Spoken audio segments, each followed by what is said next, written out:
大家好，深水埗近嚟嘅商鋪成交量有上升嘅趨勢，成為咗鋪位市場上嘅一個大亮點。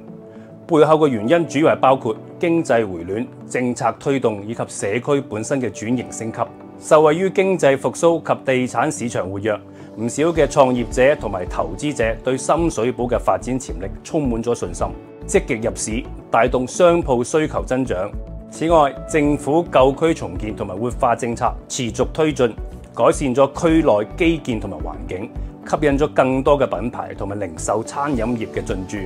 推動咗成交增長。以福榮街為例，近期錄得多宗優質嘅商鋪交易，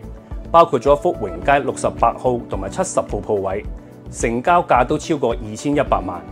而同街嘅108號鋪位，亦都以1500萬賣出，顯示咗投資者對深水埗鋪位投下信心嘅一票。呢啲成交反映咗核心商鋪價值提升同埋市場活力嘅加強。新舊元素融合嘅區域特色，亦都使到深水埗成為本地及旅客心目中嘅特色商圈，